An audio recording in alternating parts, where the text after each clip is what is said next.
Standing Committee on Agriculture and Agri-Food. Just a few reminders, folks. We've been here before that this meeting is taking place in a hybrid format pursuant to House Order of November 25th, 2021.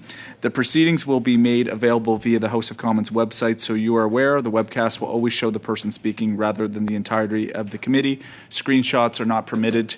And frankly, the rest we've heard before. To our witnesses, thank you for being here. If you need to toggle between languages, all of that is available. And of course, we've got the sound check. So we're going to get right to it. This is the last meeting of the study. And of course, pursuant to Standing Order 1082 and the motion adopted by the committee on Monday, January 31st, 2022, the committee is resuming its study of the agriculture and agri-food supply chain. I would now like to welcome our witnesses to our first panel, and of course joining us via a video conference today, Al Mussel, who is the Research Director of the Canadian Agri-Food Policy Institute. Mr. Mussel, welcome back. We know you had technical difficulties. You won't have any opening remarks, but you'll be available for questions, and I'm sure members will take you up on it. We have from the Keystone Agricultural Producers, Bill Campbell, President, welcome. From Pattison Food Group, Julie Dixon Olmsted, Managing Director of Public Affairs and Corporate Responsibility at Save On Foods Limited Partnership, welcome. And finalement, avec les unions de...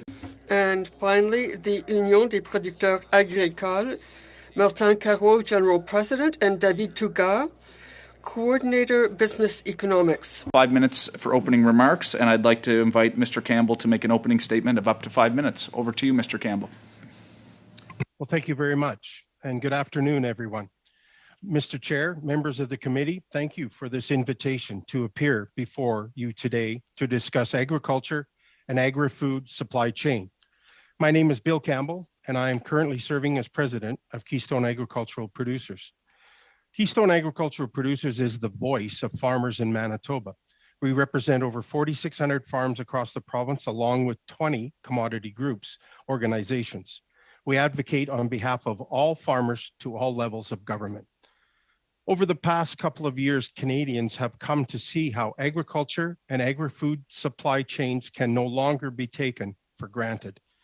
Floods, fires, overseas conflicts, a railway work stoppage have highlighted how interconnected and fragile our supply chain is. Creating resiliency and long-term stability in our supply chain is a complex endeavor. This resiliency and stability are dependent on a supply system where each individual part operates in unison with one another. A resilient and stable supply chain means that problems are addressed in an efficient and effective manner. Labor shortages, transportation issues, and rising input costs are all top concerns for Manitoba producers. These uncertainties can impact market stability and eventually supply. Nearly all grain elevators in Manitoba are served by CP or CN. This means that grain farmers are fully reliant on a single railway to have their products shipped to market. This railway structure makes disruptions, such as a work stoppage or natural disasters, detrimental to our industry and has cascading effects throughout the supply chain. Farmers are not only relying on Class 1 railways to have their products shipped to market, but are dependent on the railways for inputs, such as fertilizer and feed for livestock. Fertilizer is very important to crop yields and ultimately farm revenue. The latest CP work stoppage created serious concerns amongst Manitoba farmers, given the closeness to the seeding season and the need for nutrient sources and feed shortages. Given how critical railway transportation is to the agricultural supply chain, our organization recommends that the federal government classify Class 1 carriers as an essential service that would limit an unfettered strike scenario. Another issue of concern for Manitoba farmers involves the cost of inputs. Producers are seeing significant price increases for nitrogen, phosphorus, and potassium fertilizers. For example, the average producer last year in Manitoba paid around $700 a ton for urea, and now is paying close to $1,300. Some anhydrous prices are quoted as $2,270 per ton, while in the fall of 2021, it was $1,170. Furthermore, high input costs and high grain prices are burdensome for livestock operations that require growing and buying of feed for their animals. Chronic labor shortages have been an ongoing problem in the agricultural sector.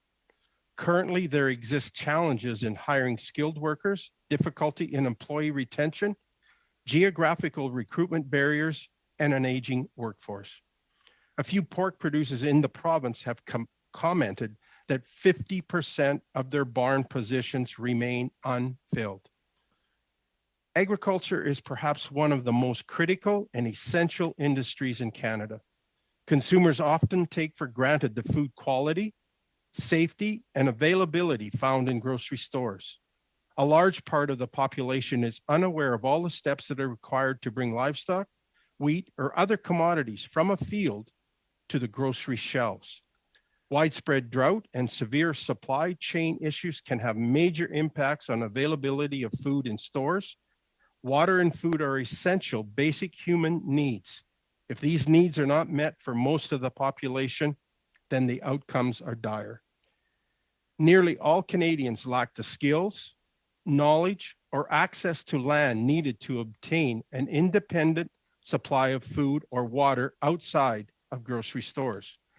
For this reason, the producers and workers that are part of the agricultural supply chain are an indispensable component who ensure the health and safety of all Canadians.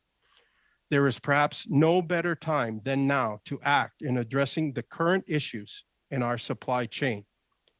Thank you once again for the opportunity to meet with you today, and I am more than happy to address any comments or questions you may have.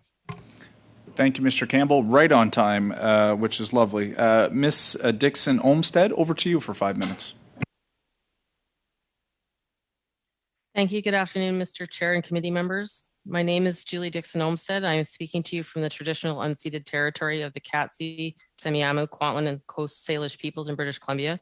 We very much appreciate the opportunity to be here today to provide a perspective from the West. I'm here on behalf of the Pattison Food Group, which is Canada's largest Western-based provider of food and health products, originally established in New Westminster, BC in 1915. Collectively, we employ 30,000 team members, and our companies are proud to be recognized as one of the top 100 employers in BC and in Canada. We have 11 retail banners with close to 300 food and drug retail locations throughout Western Canada and Whitehorse, Yukon, Washington State, and Oregon.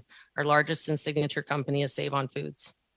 Our 4 wholesale businesses cater to nearly 2,000 independent grocers, restaurants, and specialty retailers from BC to Quebec, and we operate 5 food and pharmacy production facilities. Innovation is a hallmark of our company, and agility has never been more important to our business than in the last 2+ years. Supporting our communities is at the heart of our business. We serve over 2.3 million Canadians every week, travel tens of millions of miles annually on Western Canadian highways, and depend on all forms of distribution to move our goods efficiently. Doing business with local growers, producers, and suppliers is a key priority for us. We carry thousands of locally made products from more than 3,500 local growers and producers, including up to 75% of our produce when in season. With that backdrop and in consideration of the short time we have, allow me to focus on the following, and then I'll be happy to answer any questions. In the food sector, the greatest impediment to growth is the lack of regulatory harmonization and coordination. Understanding that food regulations lie with different jurisdictions in Canada, it cannot be said often enough that these disparate rules represent the greatest cost and the greatest growth impediment for small to mid-sized grocery businesses. With that in mind, we would encourage this committee to consider convening provincial, territorial, and federal agri-food officials and the industry stakeholders, including grocers, to come together to review, address, and agree on a framework that would not only eliminate regulatory barriers in the supply chain, but also allow for greater speed of innovation. This includes food, but also transportation, labor, and various other matters. And of great importance, is a focus on better alignment and communication between federal ministries, specifically Agriculture Canada, Health Canada and Innovation, and Science and Economic Development Canada, and the need for these ministries to better understand the role of all stakeholders in the agri-food supply chain, which includes small, mid, and large grocers. Grocers and their partners in the agri-food supply chain continue to incur huge costs from the inconsistent rules and regulations and lack of harmonization and standards and increasing red tape. And speaking of regulations, let me address a question that was asked by members of this committee regarding the proposed grocery code of practice. As a member of both Retail Council in Canada and the Canadian Federation of Independent Grocers, both of which serve on the FTP Working Code Steering Committee, I can attest to the hard work underway to develop a Made in Canada code, one that reflects the unique nature of our country and its agri-food sector, one that is national, inclusive of all supply chain partners, reciprocal, mandatory, enforceable, and non-regulated. Speaking on behalf of many of my colleagues, I would ask that we avoid referring to it as the Retail Fee Code, but more accurately refer to it as the Grocery Code. And finally, I would urge this committee to support the ongoing work of the FPT Industry Steering Committee. It has taken time to develop a framework and ensure that extensive stakeholder engagement, but I believe you would agree with me when I say that no code would be better than a bad code. We all want a good code, one that will ensure stability, healthy competition, and fair negotiation, sustained growth, and a thriving agri-food sector in Canada, and one that doesn't add cost and complexity to the business that would ultimately drive up the cost of groceries for consumers. So in closing, together with government, we must enable the Canadian food industry to build a sustainable food supply system with competitive pricing for consumers by leveling the playing field between domestic businesses and multinationals so Canadian businesses can compete. This includes investing in new technologies and innovation and investing in ways that enable our sector to attract and retain a skilled workforce that can meet the demands of today and tomorrow. And we must guard against overregulation and red tape. There's a lesson we've learned during the events of the past 2 years and more recently during the catastrophic climate events that happened in British Columbia last November, is that when we truly partner together to solve problems, we can move mountains overnight, literally. To be successful, we must collaborate and commit to innovate with urgency together. Thank you. Merci, Madame Dixon-Olmsted. Thank you. And now, Mr. Caron, you have 5 minutes.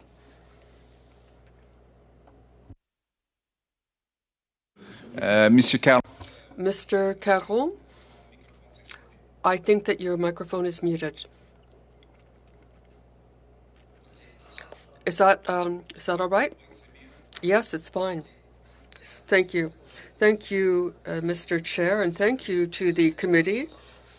I will be discussing 2 challenges, the labor shortage and fluctuating input costs. With respect to the labor shortage, temporary foreign workers are essential to the agri-food sector and to Canada's food security. The pandemic showed just how important they are. The unemployment rate in Canada is 5.5%, in Quebec 4.5%. The production, agricultural production, is rising by about 8% a year. We are told that the labor shortage will last another 10 years.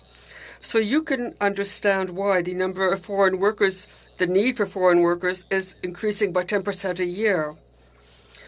But there are problems. It's necessary to revisit the administrative requirements in the program. Employers want to hire workers who come back every year for the same period of time and for the same work. They should be able to come for 3 years, and the impact studies should be valid for 3 years. This would help us alleviate the administrative burden, because every problem in the process can delay the arrival of workers and can even increase the risk that they won't be able to come at all. Actually, at the present time, we're dealing with 3 different programs. We are recommending that this number be cut in order to simplify things. We would like to see a form that's 6 pages long instead of 12 pages long. We also recommend that there be withdrawn from the list of products that are eligible for the foreign worker program certain things. I think that we'll simply have to refer to primary agriculture in the regulations on immigration and production of refugees. There are problems, especially with respect to the area sector of rabbits and forage. Another thing to bear in mind is that small farms aren't able to employ people for 40 to 50 years a week. So they'd like to be able to share workers with others. And they could do so according to employers' priorities. For example, someone could do milking in the morning on one farm and then in the evening on another. Concerning the second issue, fluctuating input costs, you only have to go back a few years to see that the certainties of the past no longer hold. The trade war between the United States and China have shown us just how important and interdependent the different countries are. These countries have a role to play in the agri-food food chain.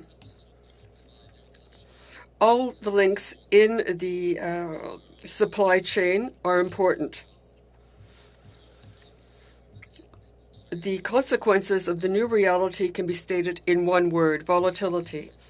Volatility is first manifest in the costs of agricultural commodities, and then we see it with the cost of inputs.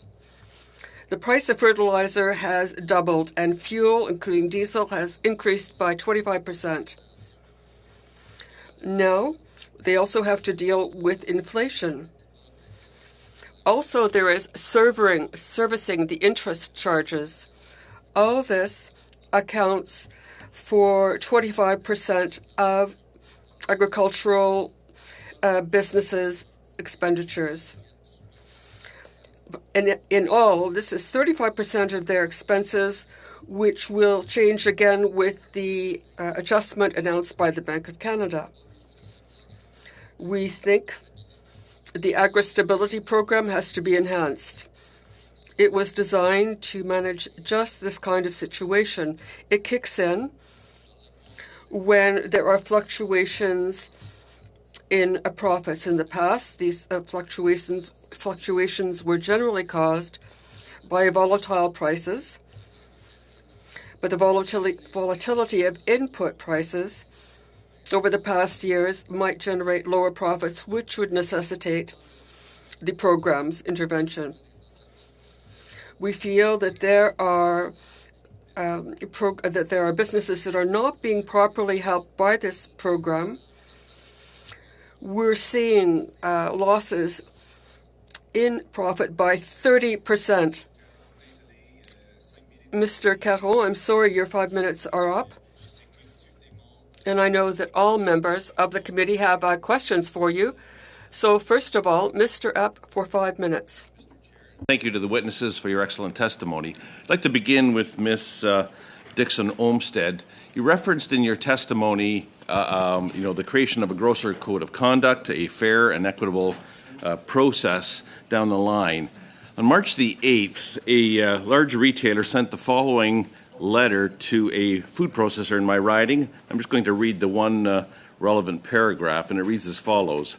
In the event, now this is 3 weeks, mind you, before the potential CP lockout or strike, in the event that a CP labor dispute causes service interruptions, it's our expectation that freight will continue to be delivered on time to service our stores and our customers. There will also be no exemptions for fining due to late POs as a result of any rail issues.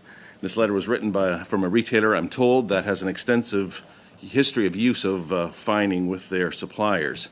So the question I would have for you, would a voluntarily non-regulatory code of conduct influence such a threatening letter such as this, or would there be no effect at all?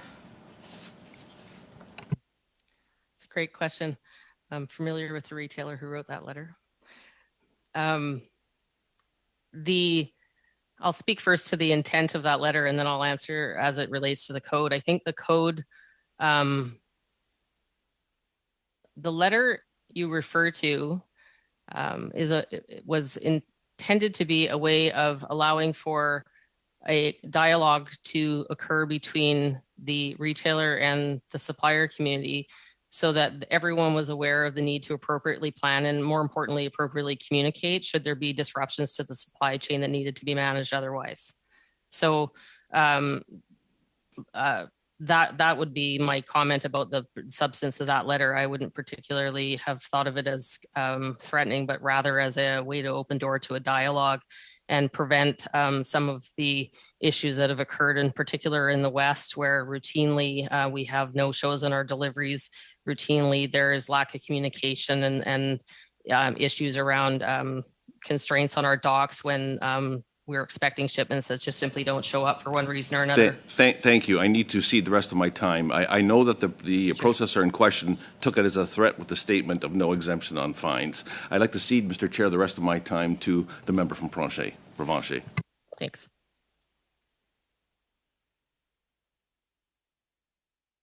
Thank you, Mr. Chair, and thank you to all the witnesses for your presentation. It's very helpful in our study that we're currently embarking on supply chain challenges. I'd like to start with Mr. Campbell from the Keystone Agriculture Producers first. Mr. Campbell, you indicated that that rail capacity was a significant issue for prairie farmers.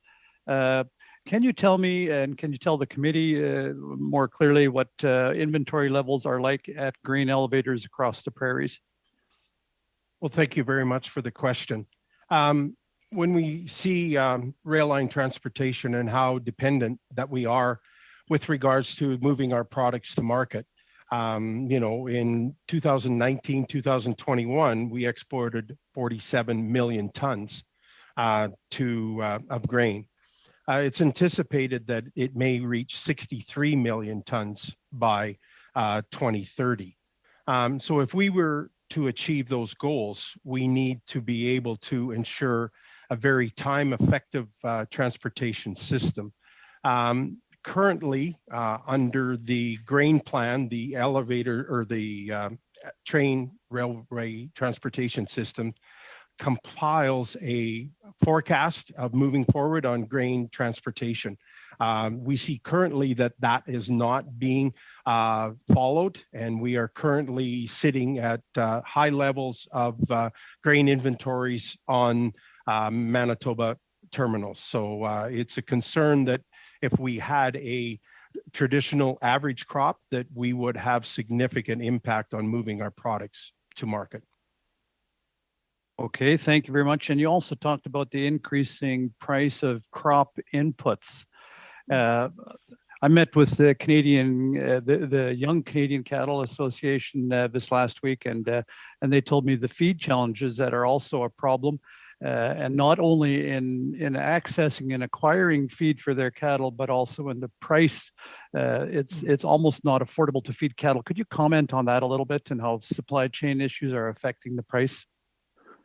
Well, thank you once again for the question. And as we have encountered a drought in Western Canada, the supply of feedstock has become quite apparent. And we are getting closer to the end of the feeding season, but there are producers who are having issues acquiring alternative feed sources. We have utilized every means that's possible: outside sourcing of feeds, salvage crops, just utilizing anything that was green at a particular point in time. And I agree with you that some of these alternative feed products have become uneconomical for the feeding of livestock herds. And so there is a financial impact that may be felt on producers as we move ahead. We have done a very good job of adapting to the situation. But there is an economic crisis that is potentially within the livestock industry because of the high cost of feeds and alternative feed sources. Thank you very much, Mr. Campbell. Mr. Falk, that's 6 minutes. We now have Mr. Drouin for 6 minutes. Merci beaucoup, Monsieur le Président. Thank you, Mr. Chairman, and I'd like to thank all witnesses here today. My question is for Mr. Caron, and it's about foreign workers and about sharing workers. I hear from various people, I hear their concerns about the fact that foreign workers can go and work in another sector, these foreign workers. Now, today, you're saying that we should allow temporary foreign workers working on one farm to work on another farm. Is that it? Yes, exactly that. We're talking about mobility and the possibility to work on one farm and then on another. And the UPA represents Quebec's wonderful dairy farmers, among others. And I think that you talked about milking services. Have you heard from your members that even if a farmer, I don't want to use an anglicism, but even if a farmer is on a break, it seems that it's not possible. Even if he needs a break, he can't take the break because of the temporary foreign worker system. Yeah, exactly. I think that a lot of farmers need a rest. They need some respite.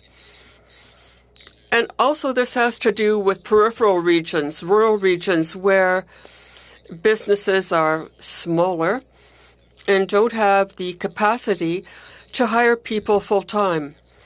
So if they share workers or a worker between two farms, that would really help in rural regions. And it would contribute to Canada's food security. You also said that you recommended that market studies or labor market studies that would prove whether or not you needed a worker, you wanted these studies to be valid for 3 years rather than having to be repeated every year, because there's really not any more workers from year to year. Well, yes. At the present time, we have to make the request every year. I would like to see things simplified and see this request last for 3 years. That would cut down on red tape and all the frustration attached to that. There are 24 questions, and many of them are repetitive. They're asking us producers to be more effective. But we wonder if this present system is as effective as it could be. What does this represent for you in terms of costs when you have to go through all this red tape and prove that you're not able to find a worker in, let's say, Vaudreuil? And I know that the sun rises in Ontario, but in Quebec, what does it mean for workers to have to go through this red tape every year? Is there a cost attached? Yes, there is a monetary cost, which is rather substantial.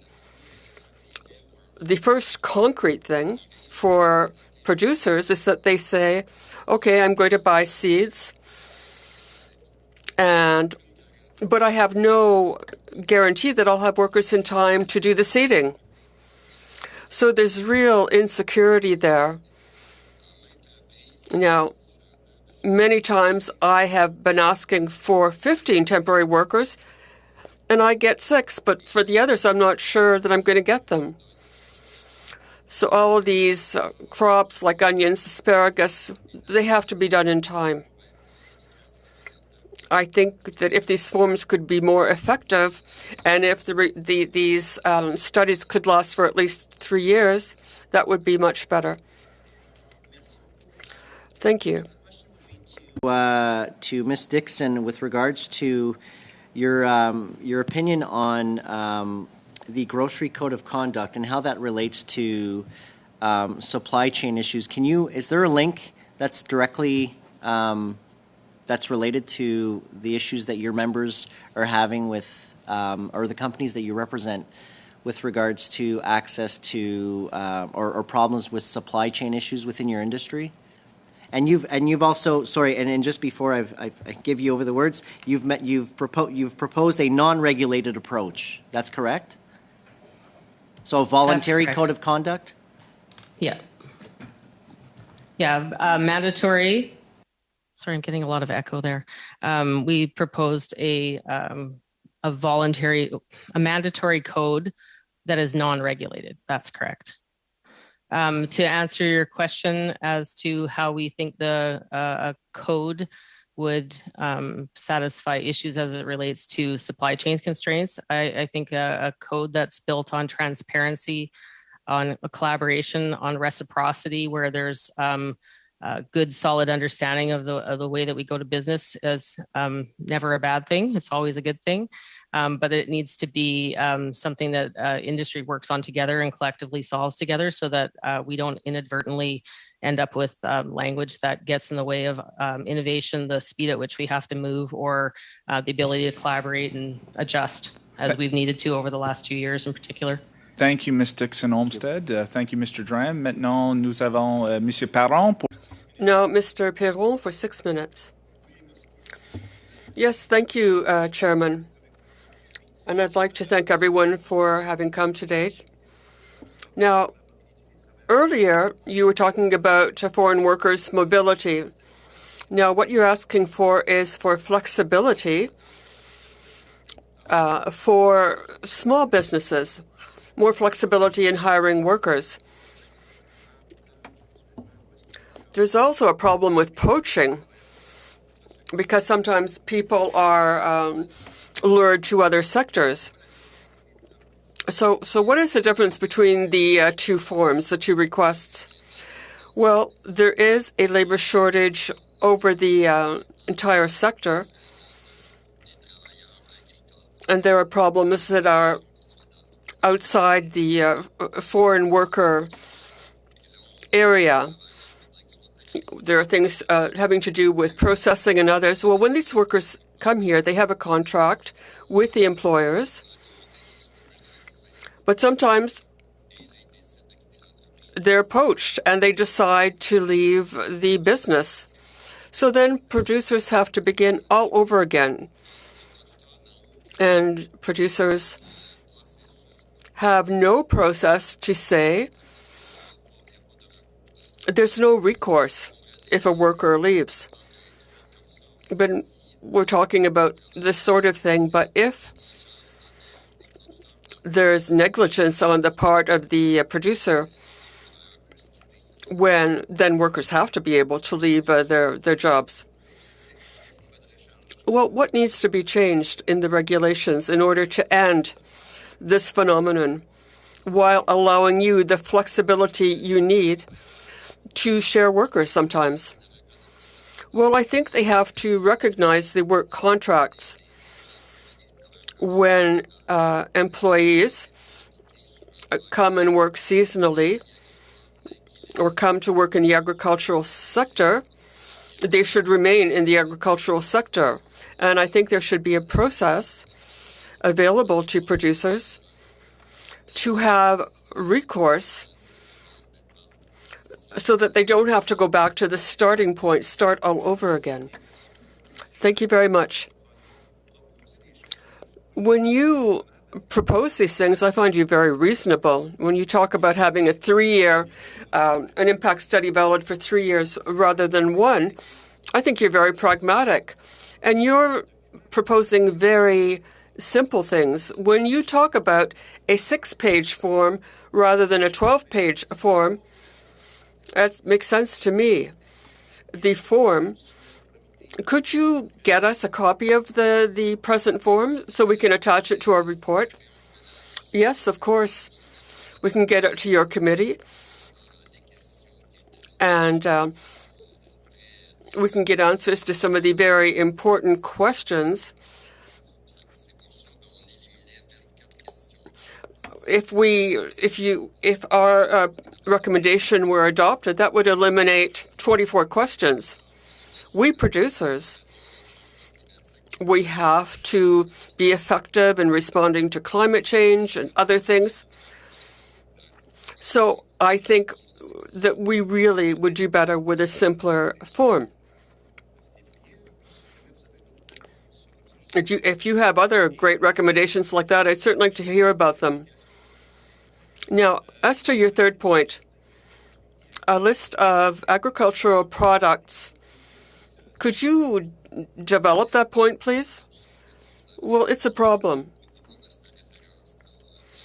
Right now, we have this list, but the problem we're going through is that there are problems, for example, with forage and with rabbits. The demand is there,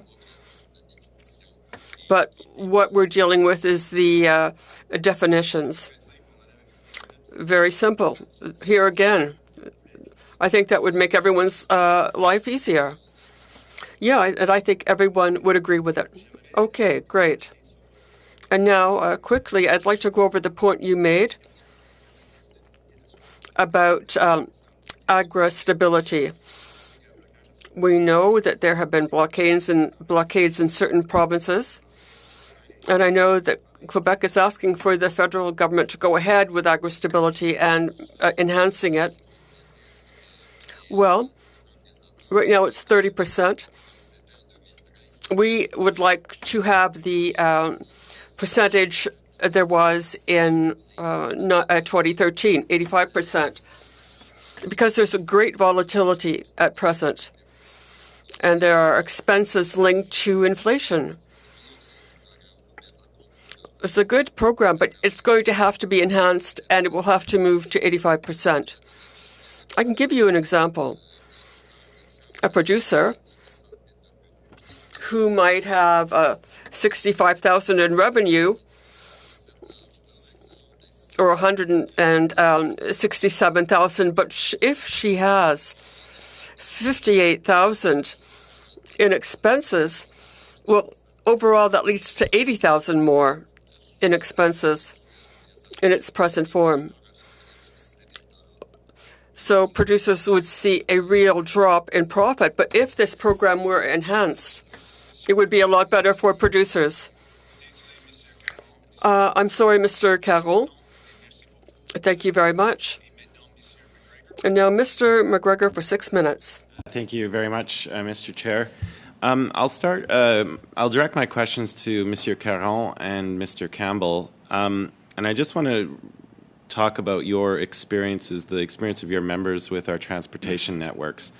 My riding of Couch and Malahat Langford is out on the west coast on Vancouver Island, and I'm on the coast, so I see a lot of the bulk carriers lying wait at anchorage as they wait for their turn at the Port of Vancouver. I'm just wondering, if we look at, the statutes that we have in place, like the Canada Transportation Act, the Canadian Transportation Agency, is more needed to unify, the information that your producers are getting from our railways, from port authorities, and from the freighters themselves. Maybe, Mr. Campbell, I'll start with you. Have we lost everyone?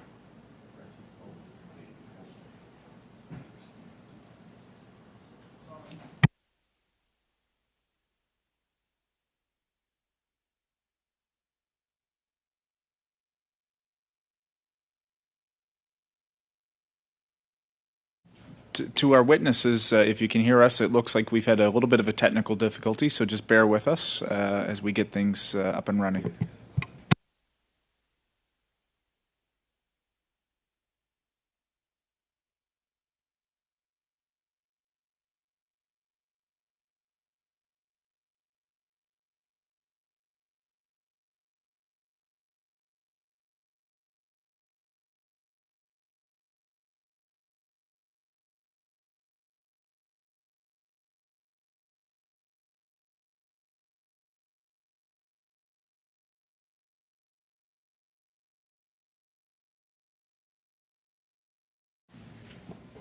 To our witnesses, we're just going to suspend for 1 or 2 minutes, and we'll be back just momentarily. Hold tight.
hear us, our folks online? Great, okay. Sorry for those technical difficulties. I'm told it's across all committee rooms right now. Madam Clerk, are we back? Okay, Mr. McGregor, you had just started. You were about 40 seconds in, but given the technical difficulties, and I'm feeling very generous today, so I will just let you start at 6 minutes again. Over to you.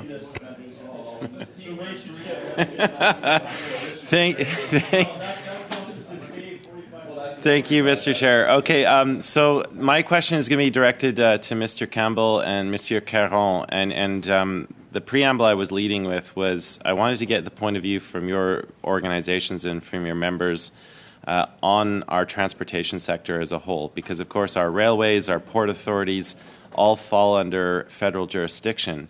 And what I wanted to know is, you know, beyond the railways, do we need the federal government to step in to ensure that your members are getting timely information from rail, from the port authorities, and from the freighters that are lying at wait to receive your product? If there's anything you can share with this committee in terms of the recommendations we should be making to the federal government, that would be greatly appreciated.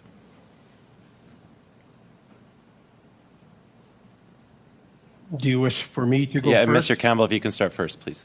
Okay. Getting a bit of an echo here, but I will try to work through that if I can. Well, Transport Canada announced last year an active vessel traffic management program. It is unclear how the Government of Canada intends to improve efficiency at port. Delays at port have a cascading effect on the supply chain. We currently have $25,000 to $35,000 a day per vessel of demurrage charges when these vessels are sitting without product to load. These costs are passed on through the grain terminals, grain companies, and eventually are borne by the producers. They pay these demurrage charges. So with regards to a plan that we need to have a coordinated effort between railways, loading facilities and vessels so that they have the product in time to load.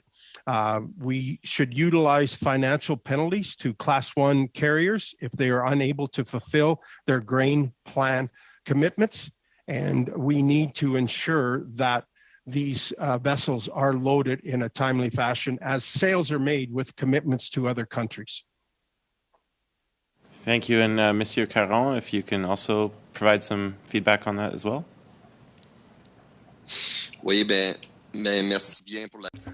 Thank you for the question. Yes, this is a major element with respect to transportation. In 2019, when there were problems with CN, millions of dollars in impact. We have to have some clear way to deal with this. We also need contingency plans when this kind of situation arises. So what can we have in place to deal with these things? Because all producers in Canada are impacted. If the railways, or if there's a work stoppage, so there has to be a plan B. Continue with you, Monsieur Caron. You mentioned in your opening statement, you were talking a bit about the volatility in prices. And of course, you know, we need to talk a lot about the inflationary pressures of climate change and how that is going to continue to affect fuel prices well into the future. I mean, I think the war in Ukraine is a sneak peek of what our future holds. So if we're centering on the theme of resiliency, and you know, we conducted a study in the previous Parliament on increasing processing capacity in our local communities. Is there anything that you would like to see our committee recommend to the government in terms of, you know, increasing the resiliency of our communities and having better processing capacity so that we can better withstand those shocks that we know will be coming in the decades ahead?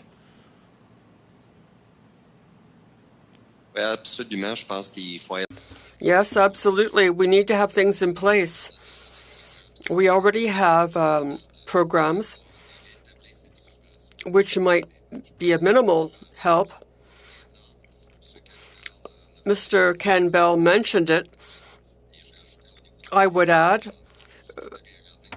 that the past year, 4% of increase, just over that this past year, we have to be able to think about the possible solutions to establishing resiliency. We need support. We see that in the U.S. and Europe, there's a lot of support with respect to climate change. We want this green vision as well.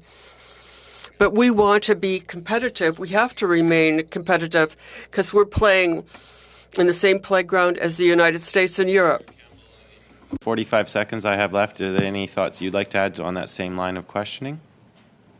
Yes, well, with regards to that, we need to ensure that there is a competitive market. And as we move forward, that any impediments towards having a competition for supplying of inputs, I think that needs to be closely examined through the Competition Bureau. I also believe that there's an element of potential for more local processing, so what we can reduce our carbon footprint on movement of products. So we need to entertain that component of value added in a regionalized area. So. Merci, Monsieur McGregor. Monsieur Campbell, maintenant. Thank you, Mr. McGregor, Mr. Campbell, and Mr. Lehoux for 5 minutes.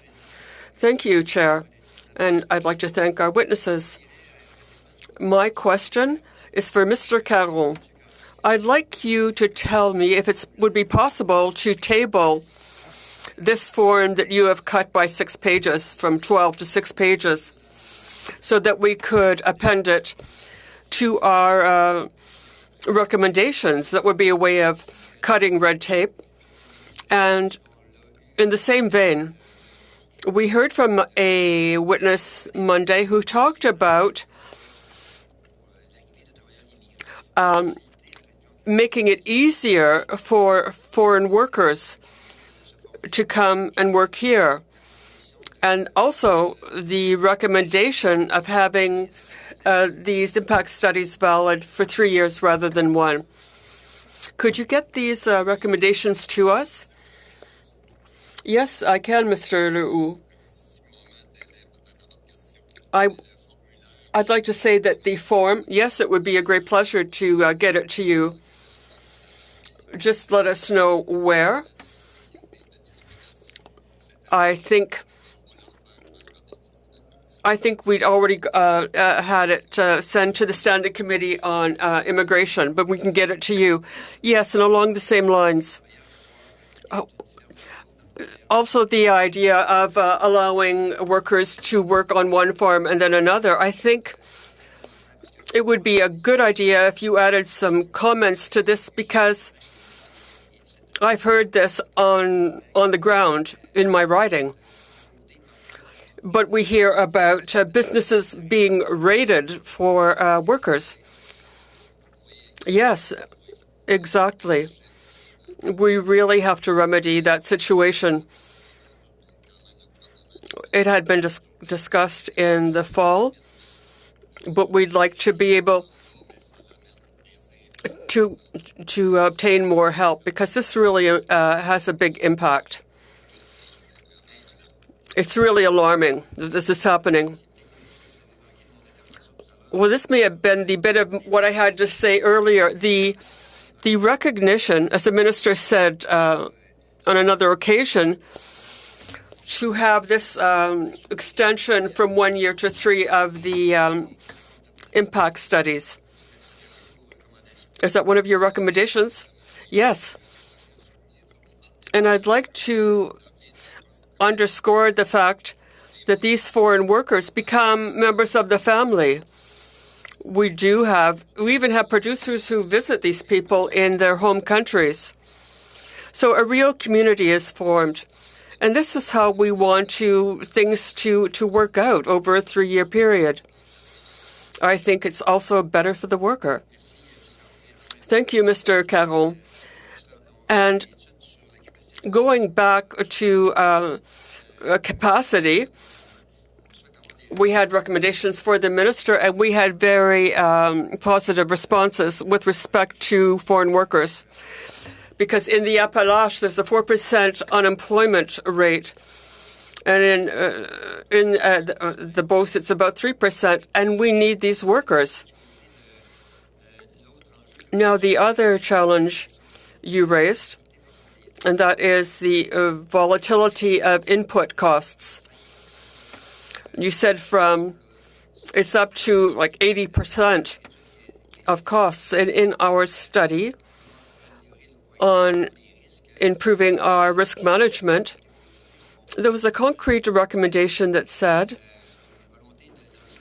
that it would take all provinces being on board with this. So for you and the agricultural sector, do you think the provinces should go forward, or get them to go forward? How could we do this, Mr. Caron? Yes, we've had discussions about that and about the need for greater flexibility. Well, there's my partner, Mr. Campbell, who's at the Canadian Federation of Agriculture, and we've discussed how we might do this. We want to make sure that we have, yes, coast-to-coast programs, but there has to be flexibility. I think we can come to an agreement, but we have to have programs in place and quickly, because we have businesses in certain rural regions who are having huge problems either with the labor shortage or with costs. Thank you, Mr. Leroux. Now, Mr. Lewis, for 5 minutes. Thank you, Mr. Chair. Appreciate that. I also I want to quickly thank and appreciate the IT support. Just on that little brief where we got lost, I had a phone call from IT making sure everything's all right. So that's very thorough, allowing us to be here in various parts of the country at the same time. So thank you to the IT for having this happen. And also in both official language, merci beaucoup, and thank you to our translators for allowing me to talk to everybody at once. So I do maybe want to start by addressing Mr. Campbell and Monsieur Caron. Thank all our witnesses for being here, but thank you especially, and please extend our thanks to your members. Dealing with the pandemic, dealing with droughts, dealing with flooding in British Columbia, we've heard the blockades at some of Canada's critical border crossings, the invasion of Ukraine by Russia, all of these things, and yet you still persevere. So food is still on our tables, and I just wanted to thank your members on behalf of a grateful nation. My friend and colleague, Mr. McGregor, mentioned resiliency. And Ms. Caron, you mentioned that support was needed to remain competitive, and that's one of the things we wanted to do. We've heard a lot on supply chain through the thing. One thing I wanted to focus on now would be on managing food waste on farms. When you're the farmer that's growing the food, any product that goes to waste before it even reaches market is going to be bad for your bottom line.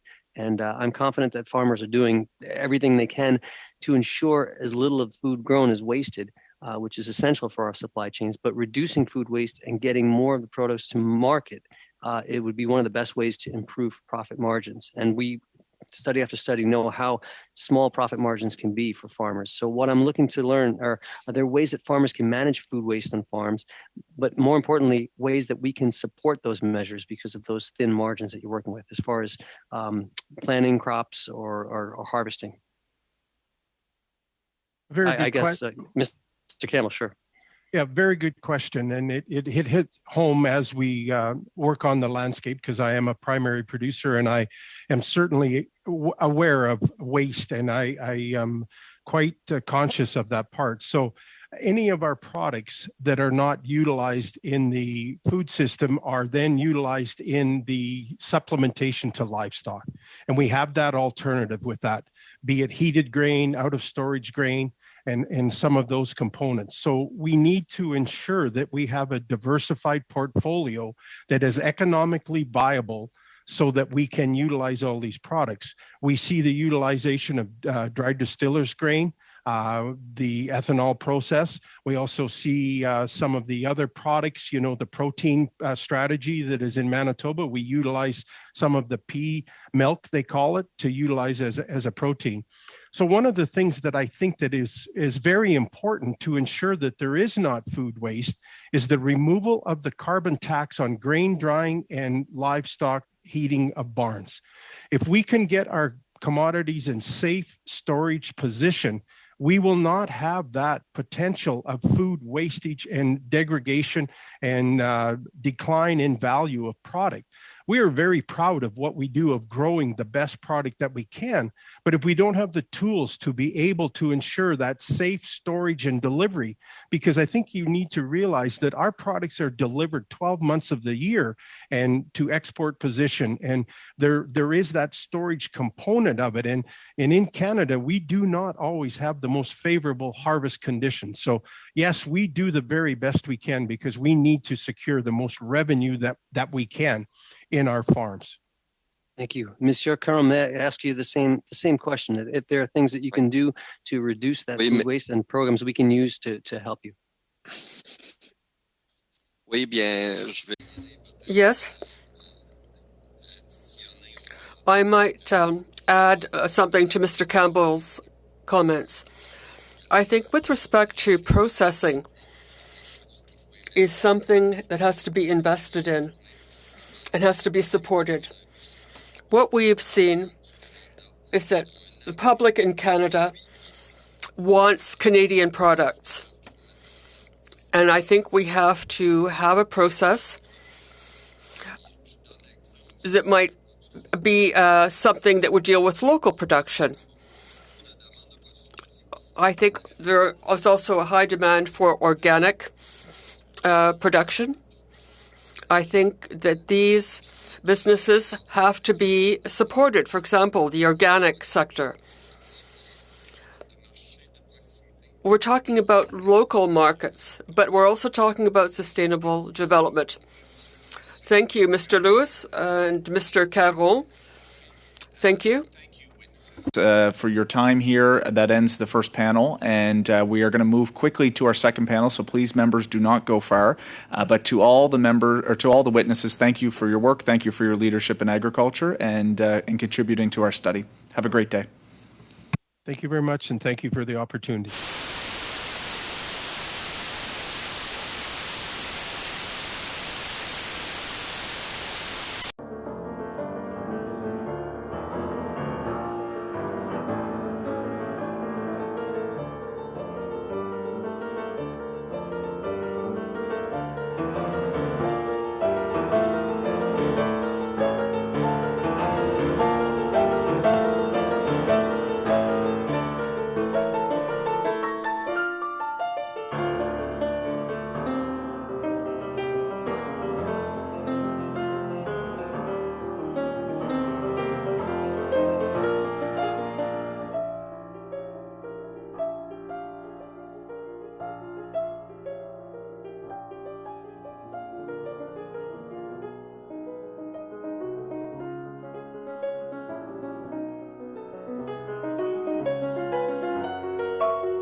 And we're going to get started with the second panel. Thank you to all the witnesses for being here today. Each of you have 5 minutes for opening remarks, and we do have Mr. Mussel, a reminder to committee members. I think some of you want to ask questions. Unfortunately, we're only going to have time for one round of questions, so about 24 minutes. 5 minutes opening remarks. I'm going to start with Mr. Sands from IGA. Over to you for 5 minutes, my friend. Sorry, it's CFIG, or anyhow, good afternoon. Thank you for your invitation to appear here today. My name is Gary Sands. I'm the Senior Vice President of the Canadian Federation of Independent Grocers. There are approximately 6,900 independent grocery stores in Canada, and in some provinces, such as this one, Ontario, independents actually account for the majority of grocery stores. Some of you may have read the op-ed article I wrote in the Toronto Star this past weekend on food affordability. So for those that of you that did, please forgive me for repeating some of the points that I made in that article. But Canada is like a tapestry, as you know. It's woven together from a myriad of urban, semi-rural, rural, and remote communities. And we need to bear in mind that in many of those rural and remote communities, an independent grocery store is often the only grocery store in that community. That context is extremely important when we talk about issues of food affordability, fair supply, uneven fluctuations in the cost of inputs, labor shortages, and spiraling costs of things like trucking and fuel. Over the course of the last 2 years, dealing with the challenges of a global pandemic, the supply chain is probably experiencing what could best be described as combat fatigue. We have weathered catastrophic flooding in British Columbia, resulting in significant damage to infrastructure and transportation corridors. Omicron followed up with another blow as it ripped through the supply chain, causing widespread labor shortages. And in roughly the same time frame, we had so-called freedom protesters set up blockades at some of our critical border crossings, resulting in more supply chain disruptions and delays, and for our members, higher costs. Of course, the most recent hit will soon be felt as a result of the invasion of the Ukraine by Russia, which we know will significantly impact costs for a range of products. As I have said before, supply chain stakeholders could be forgiven for thinking that Vladimir Putin and the four horsemen of the apocalypse had decided to forge new careers in the food industry. The cumulative impact to the entire supply chain that arise from these challenges are not always borne entirely equally. We know that for many of our members, they are seeing cost increases from suppliers in the range of 25 to 30%, and they are seeing trucking costs more than double, and fuel surcharges have gone through the roof.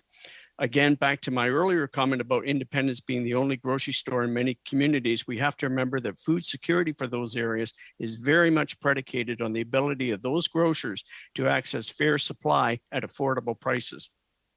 Retail grocers operate on overall averages of 1.5 to 2.5%, lower than other sectors. Yet they are dealing with significant increases in prices for dairy, eggs, bread, meat, and the rationale given by all of these sectors is that costs are rising. And yes, they are, but for independent grocers too. And who do we pass these costs on to? There is no alternative but the consumer. This month, a study commissioned by the Beef Farmers of Ontario found that while the price of beef has risen significantly, the source of those increases are getting lost somewhere between gate to plate.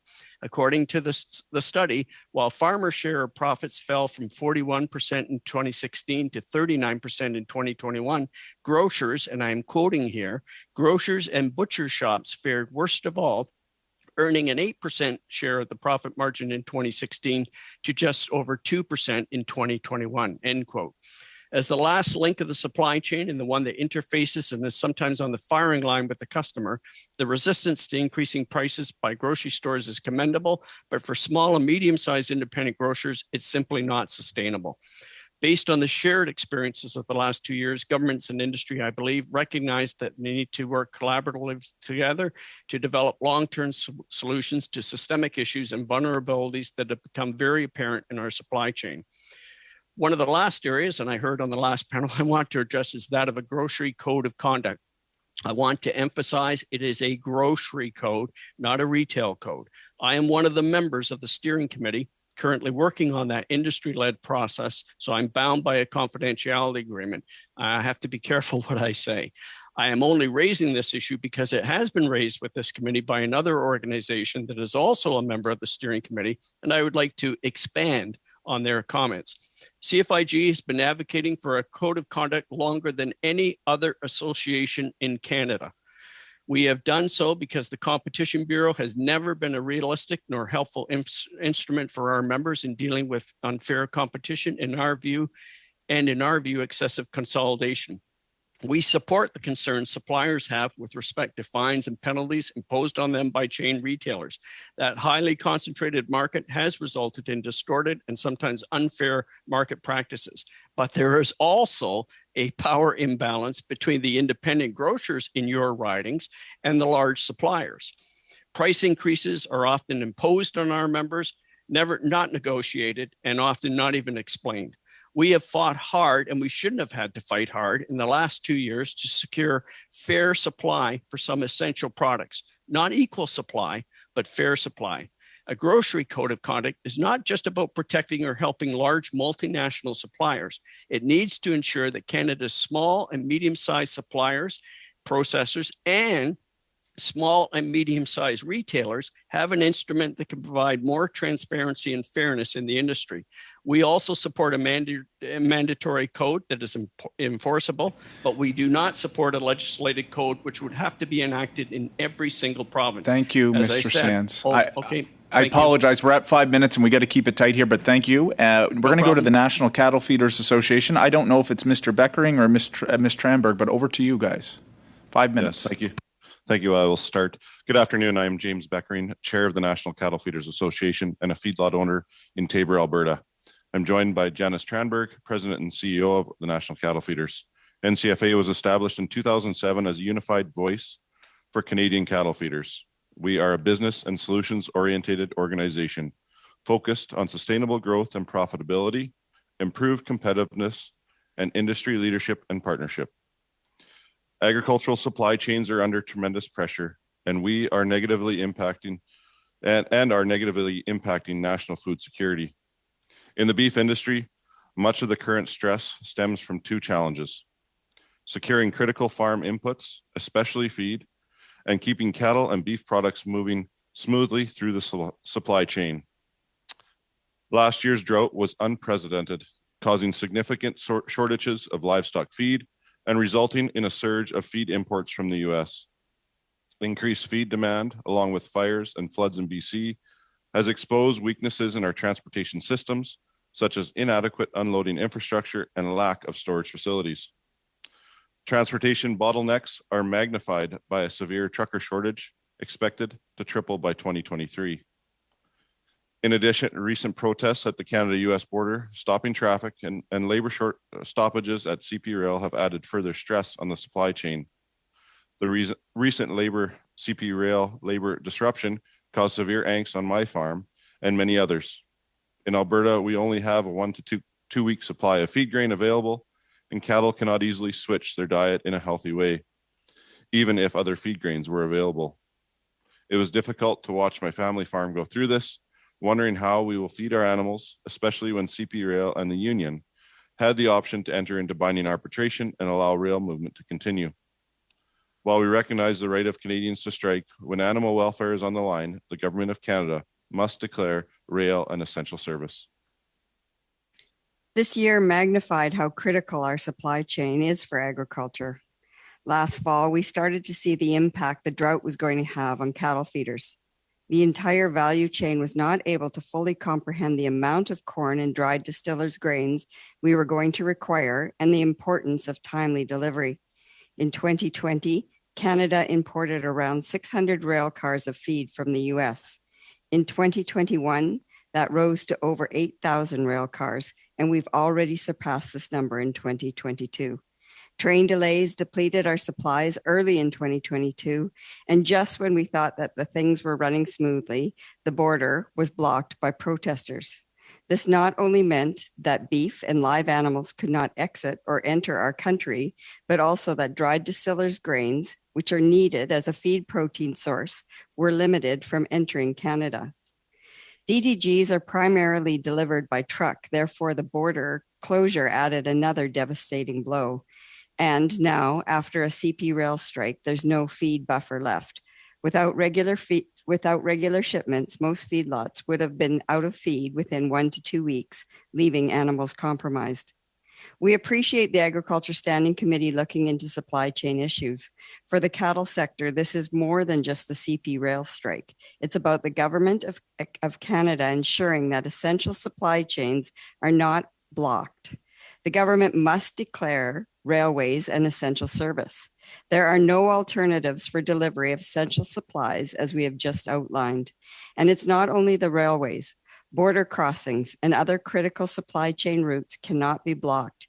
Any impediment to the flow of critical goods necessary for the health, welfare, and safety of Canadians must be upheld. Second, we need the Government of Canada to create an infrastructure funding envelope dedicated to rural infrastructure and the transportation needs of agriculture. Beyond the focus of just rural broadband, agriculture desperately requires essential investments in hard economic assets such as roads, bridges, local transportation networks, and improved rail transfer and storage facilities and infrastructure. Thank you. Thank you very much. We're going to now move to Mr. Hemis, I think I'm saying it right. Over to you for 5 minutes. Thank you, Mr. Chairman and the committee for the invitation to participate in today's meeting. I'm Mark Hemis, president of Quorum Corporation based in Edmonton.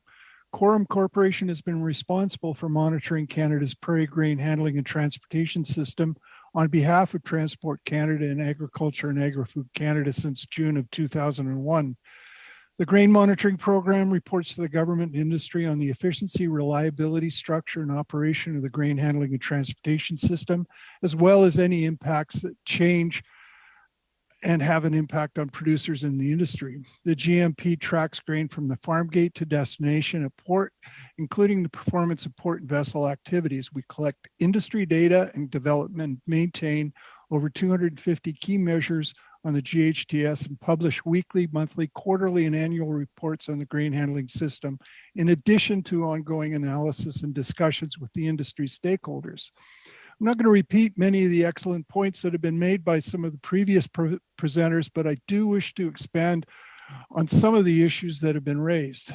First, continued focus on infrastructure improvement throughout Canada's transportation network is imperative to Canada maintaining its place in the global agricultural marketplace. The grain industry has enjoyed an annual volume increase of 3% a year over the last 8 to 10 years, and the grain companies have invested well over $4 billion in that time, adding to and expanding the capacity of their portion of the supply chain. In order to remain competitive, the balance of the supply chain partners must continue to invest in their infrastructure to match that rate of growth. Secondly, the shortage of empty container capacity is crippling an increasing amount of the Canadian specialty grain markets that have successfully been developed over the past 15 years and putting those markets at a risk of loss. An important point is that in Canada, we have an extreme lack of detailed short-term data on container movement and performance. What data that is available comes more than 6 months after the fact and describes only the traffic moving from port position without any information on where the traffic originated. Therefore, the inability to determine the impact of the shortfalls or disruptions in the supply chain cannot be examined in detail until as long as 6 months after the fact. In contrast, we have an extraordinary detail on the movements and effectiveness of bulk movement and export movements. The lack of data and information on container movements is a critical issue for Canada's container exporting sector, and in particular, in times such as we're experiencing right now with shortfalls in available empty capacity and extended service delivery times. Presently, we can only refer to anecdotal evidence until the actual data becomes available. Thirdly, resilience and recoverability of the railways after unplanned service disruptions that will always incur is another critical factor that impacts Canada's reputation as a reliable and consistent supplier of products into the global markets. At issue, what draws the consternation of the rail shippers is the length of time it takes to recover from outages, which can often extend to months, as is in the case of the present post-BC flood period. Regarding resilience and recovery, the measures that come from the GMP and the Ag Transport Coalition provide good examples of how data and statistics can help identify problems in the supply chain. The graph that was provided in the document that we sent on uses GMP and ATC data to show the causal relationship when railways do not meet shipper demand and how it impacts the port grain terminals and may cause vessels to stack up waiting for that grain to arrive. The graph portrays comparison over the last 3.5 years, where 6 times we can see the almost immediate effect of shortfall in shipper demand and causing terminals to run out of cars to unload, ultimately lengthening the time vessels wait and therefore causing vessel lineups to grow and consequently filling the anchorages in the Vancouver port area. We see this even in the current crop year, where volumes have been reduced by 40% as a result of the summer's drought conditions, and grain vessels should be much lower. Despite this, the railways have not been able to maintain consistent service or supply adequate car supply to meet demand, and the vessels that are in port are experiencing much longer wait times and creating record levels of vessel demurrage. Should there have been a normal size crop this year, as Bill Campbell mentioned earlier, this situation would have been much, much worse. While shortfalls in car supply and cars available for unloading are Mr. Hemis, I apologize. We're at 5 minutes, and I know members are eager to ask questions of you and your colleagues, your other witnesses, I should say. Mr. Barlow, over to you. 6 minutes. Thanks, Mr. Chair. I'm going to try and move through this quite quickly. First to the national cattle feeders. Certainly I understand we dodged a bit of a bullet with the CP rail strike, which could have been worse, but certainly we were feeling that already as suppliers did not want cars abandoned in Canada or stranded. We see the potential of another rail strike with CN, 3,000 workers in July. Another potential strike with CN and CP at the end of December of this year. How critical is it to either come up with some solution, whether that's essential service, that we cannot continue to have these kinds of impediments to your supply of corn and DDG from the United States in the next several months? Yes, thank you. Yes, it is very important. I think one thing that we've discussed here is all over the world is supply chain issues. And it's unfortunate that such a small number of people, part of the population, be it the workers, the unions, or even the recent blockades, can bring such a detriment to this economy by slowing down the supply chains in an unnecessary fashion. Our supply chains are stretched to the limit as it is, and we cannot afford any further issues by our own Canadians causing those issues. Thanks, James. Sorry. I've just got to really zip through this as quickly as I can. Now, you talked about the blockades, but also the trucking mandates, I would assume, have had an impact on your ability to move grain and cattle. Now, some potential of an interprovincial trucking mandate. What kind of an impact has the international trucking mandate had on your industry, and what implications could an interprovincial mandate have on the cattle feeders and the cattle industry? The international mandate has definitely caused an effect. It has taken what is the industry short of supply and truckers, as it currently is, and taken another portion of that workforce out. I can't even imagine what the interprovincial mandate would do. There is so much cattle that flow between the provinces as well. I think that would just be, catastrophic in my mind. Thanks, Maybe James. I can just sorry, go ahead. add. Go ahead. I just really quickly add to that. I mean, in the cattle industry and other industries, an open border between Canada and the U.S. is critical. We bring up feeder cattle from the U.S. We take down live cattle down there. This particular one also, as was mentioned, dry distiller grains weren't able to come up by a truck. We need to have an open border, and with a trucker shortage, that really slowed things down. So I think it's critical, and interprovincial mandates would just be catastrophic. Thanks. I'm going to move to Mr. Hemis. We had a witness earlier, and I know you would know Murad Al-Khatib well, who chairs the Agri-Food Economic Strategy Table, and he said, we need to get products that belong in pipes, and need to get products that belong on rail to try to address the shortage of rail cars and access. Would you agree with that statement? Yes, I would to a degree. I think the thing that people have to keep in mind is that the dominant directional flow of grain in Canada is to the West Coast. And there's not a lot of competition between that and oil. I think what Murad was referring to is getting oil back into pipelines as opposed to rail cars. The dominant direction for oil, it goes into the United States. So there is some competition between the two products in the middle of the prairies, not a lot, but it certainly would help in the allocation of the rail resources that are necessary to move it. Thank you. I'm just going to give the rest of my time to to my colleague from Ontario here. Mr. Mussel, much has happened since you testified here. We have only a little bit of time, but can you quickly address how the world food flows have changed or been impacted by the invasion of Russia into Ukraine, World Food Program? I'll give you the rest of the time. Thanks very much. Well, coming into this year, we already were in a position of very low stocks of cereal grains to begin with. Many of those stocks are held in places where they're not really available to offset shortages in other places. So, for example, China is currently sitting on an estimated 70% of the corn stocks globally.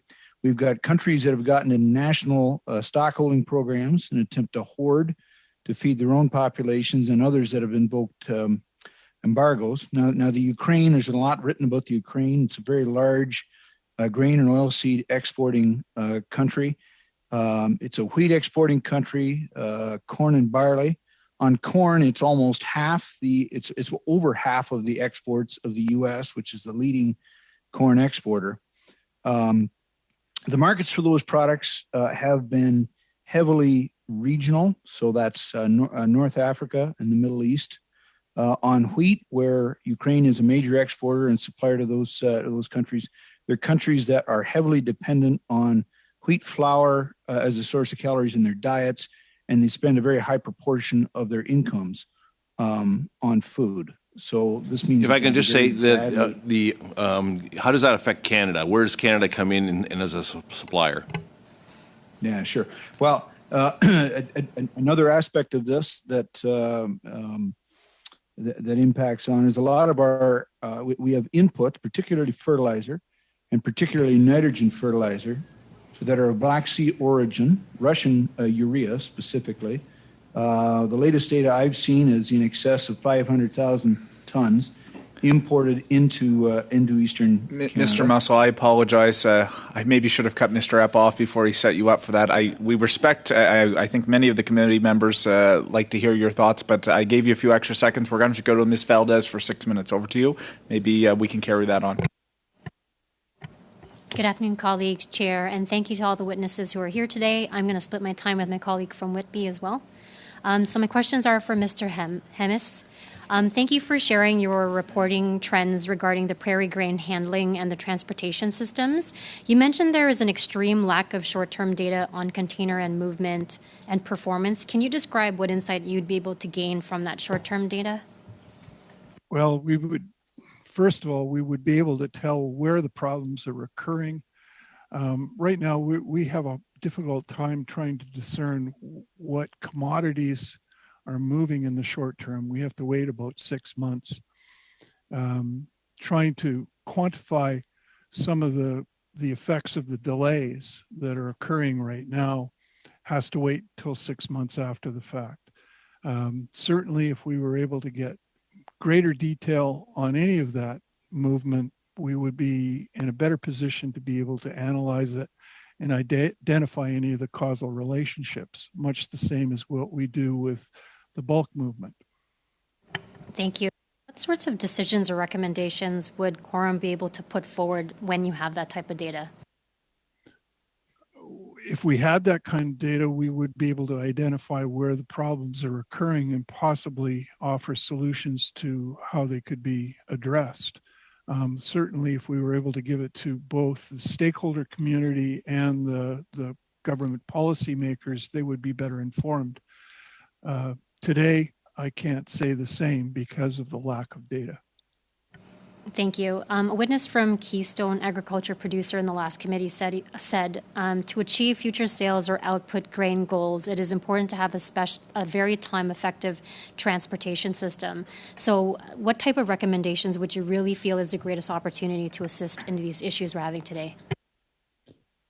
That's a really good question, and I don't have a quick answer to it, but I think probably it centers around a greater level of accountability for the performance the railways are putting forward today, which really is somewhat lacking. And I think that would be the place to start.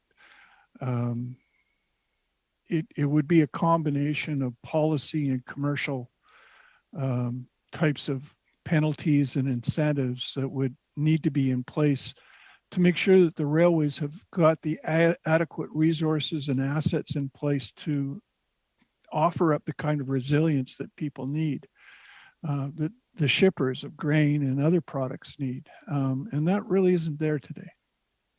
Thank you, Mr. Hemis. Over to you. Thanks, Richie. I appreciate that. Dr. Mussel, I'm going to try and be as quick as possible here. Recently in Canada Swine News, I understand that you expressed concerns around the loss of small farms across Canada. I wondered if I could just ask you a point-blank question. If you had your way, would you choose more small farms in Canada or less? Yeah, that's a little bit of a complex question. The worry that we have is, we farms get larger for a reason. It has to do with efficiencies and a whole range of things. But there are things that get left behind as a consequence of that, and particularly the aspect of agriculture which ties the enterprise to a household, as it always has been, and is the rationale for a lot of the instruments that we have that provide agriculture with special status. The reason that we have, in large part, a Department of Agriculture federally and in provinces, et cetera. We have to be very careful that some of the aspects of that community don't begin to erode away. Agriculture is not going to succeed on a uniquely industrial model. Now, there's part of it that has industrial aspects to it, but that's not a future. Yeah, let me jump in there because that was a great answer. And I wanted to ask you another point blank question. Do small farms struggle to get their product to market because of lack of capacity within distribution and processing at a regional food system scale or community-based scale? So the smaller scale distribution and capacity at the community level, is that the gap or one of the big problems that they experience? Yeah, I'm not sure if there's a simple answer to that. Look, there's some small farms that are unsuccessful just because they're not of a threshold size to be able to make use of reasonable amounts of capacity or provide a reasonable income. So there's a whole range of things in here. I don't think I'd want to speculate on that specific point. Okay, and do small-scale farms, in your view, if we had more regional food systems, would they contribute to a greater resiliency within our food system? They certainly could. Whether you're talking about processing plants or farms, to some extent, there is advantages with small because small can be nimble. The difficulty is trying to get efficiencies in the system at a small scale where you tend to have economies of size. Thank you. And are small-scale farms, do you think, do they have a greater cost of compliance when it comes to a regulatory burden? Probably depends a little bit, but in general, I would expect so. And Mr. Chair, do I have any time left? 25 seconds. Wonderful. I don't know how I got all this in. We heard from Mr. Campbell that local processing was an issue. Would you say that that's an issue for a lot of our small-scale farmers? Regionally, could be an issue. It depends, of course, on the context, but could be, yes. I'm sorry, Mr. Turnbull. We're at 25. Monsieur Perron, 6 minutes. Mr. Perron, 6 minutes. Me, Mr. Chairman? Yes. Okay. Now, I think that this idea of regional processing is a very interesting one. And you talk about the profitability of small farms. Would it be a good idea that the federal government help with processing in the regions in order to make small farms more profitable?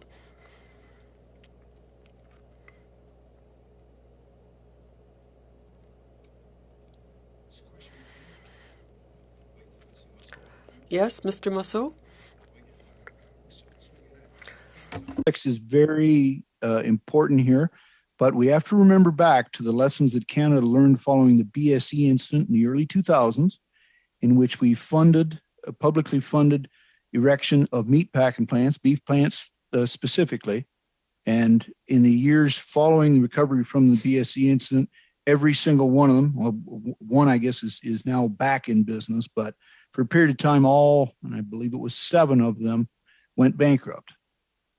And for the established plants, made things very difficult on the competitive front for the established plants. So we have to be very, very cautious in getting into those kinds of arrangements. Don't you think there would be a way of helping them permanently with tax exemptions, for example? Well, again, and I'll deal with meat plants. I mean, there's all different types of processing plants, but when you get into meat plants, these are hyper-competitive situations. They operate on very thin margins.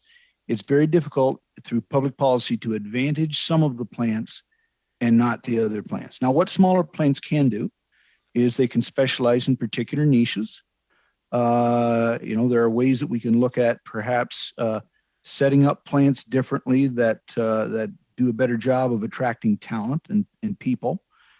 Alternatively, if resilience is going to be an ongoing problem, however, whether it's through climate or through, well, we have to worry about warfare now, any range of things, then, there is greater resilience in having a larger number of smaller plants than there are a small number of very large plants. But the large plants have a unit cost advantage, so you're giving up efficiency in order to do that. That's a trade-off we may have to understand better, but the marketplace hasn't necessarily done that for us. Merci. Donc, je comprends que...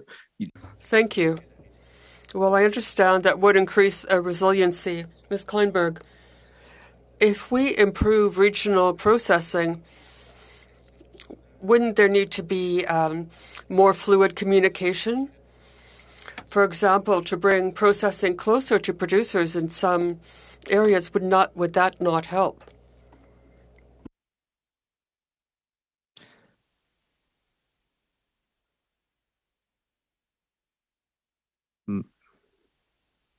Madame Tranberg? Ms. Tranberg? I would suggest that number one, what we're hearing is that labor is the number one issue. We already have a significant shortage. And then I think if, how do we expand if we don't have the people to work in the plants? So while bringing additional processing, and I think that if we could add some processing capacity closer to where the cattle are, for example, then perhaps we could see an expansion. But I think we need to address some of the barriers to that before we go to that. And certainly labor is one of those major barriers that we need to address. Merci beaucoup. Monsieur Emmis, Thank you very much. Mr. Emmis, you talked about problems with containers and the lack of data. You also talked about the exemption for on competitors in this field. Could you expand on that, please? I don't think I really, an exemption, is that what you were, I don't know whether there's an exemption. Oui, en fait, un témoin précédent nous a... Yes, another witness said that in some businesses, they were not subject to competition legislation.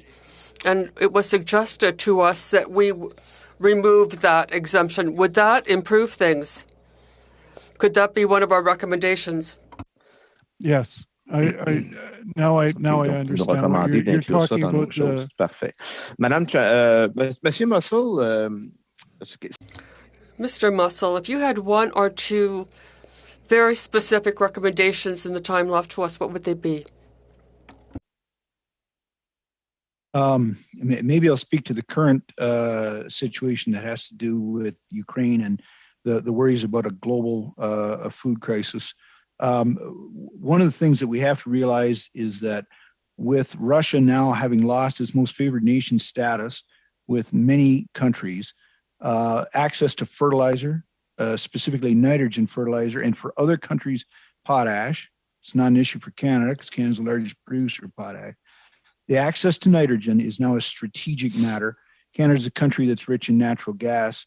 We need to be able to do something that helps to wean us off the need to import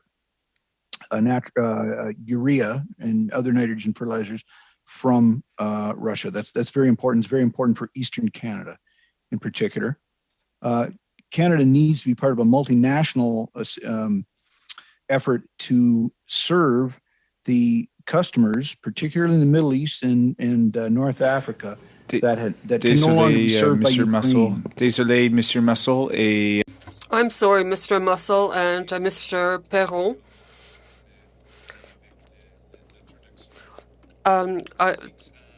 Bells are going to start ringing in 4.5 minutes. I just need unanimous consent for us to continue beyond the bells. No issue. Mr. McGregor, over to you. Thank you very much, Mr. Chair.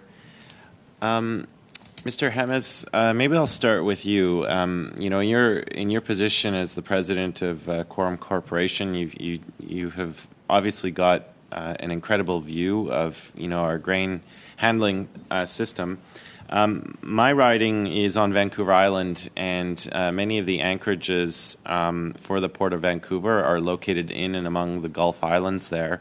And residents in my riding can obviously see that many of them are anchored there for 6 to 8 weeks at a time. And many of those anchorages are being used. Like they're noticing far more are being used than even a decade ago.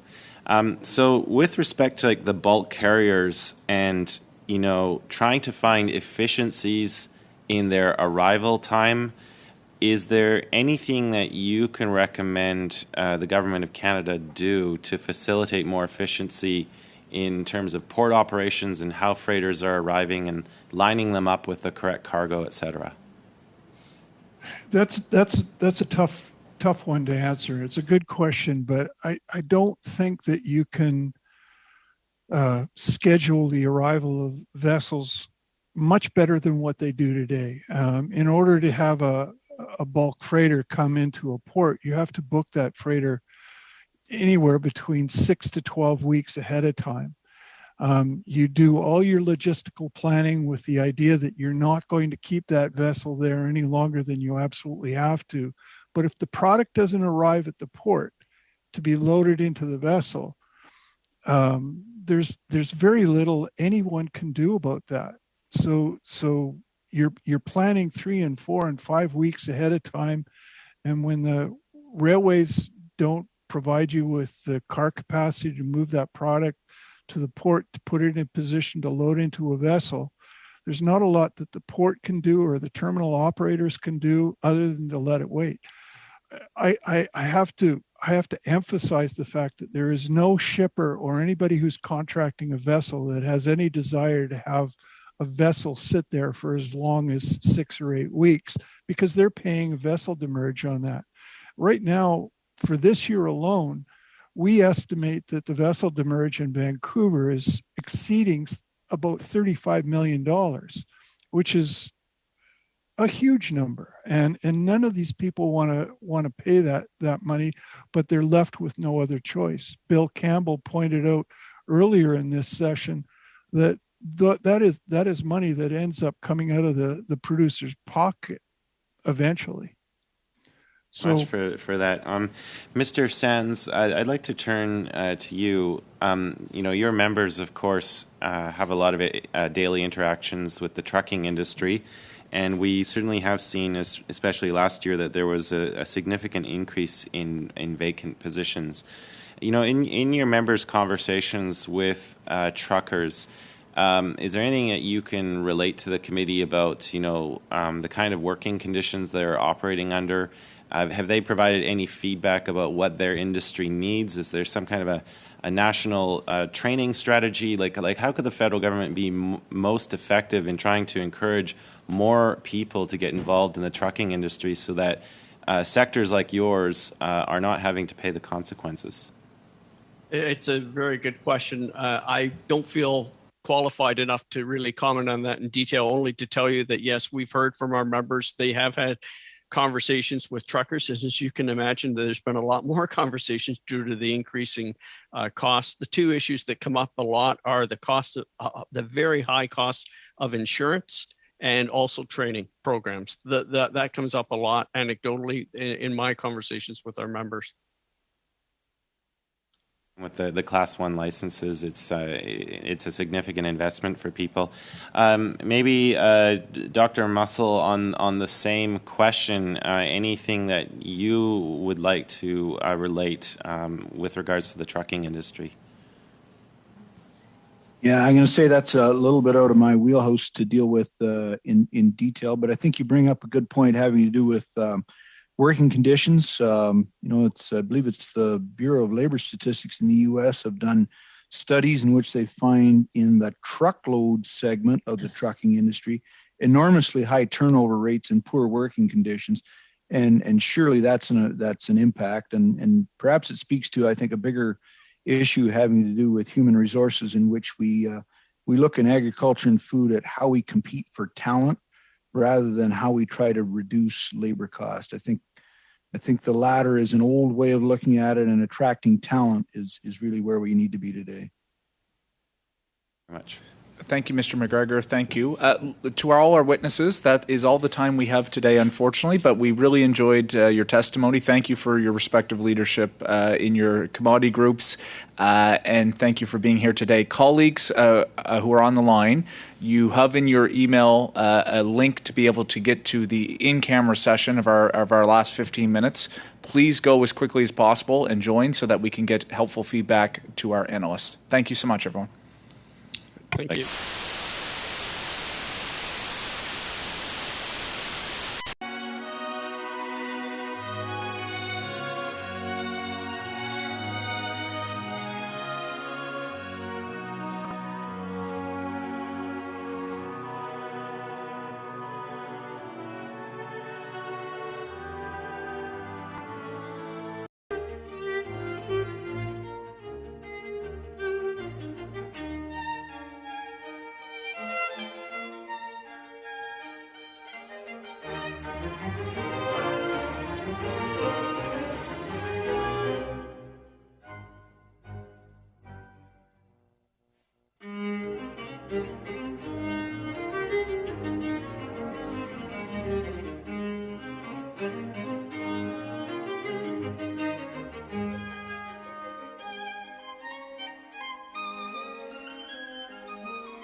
Thank you.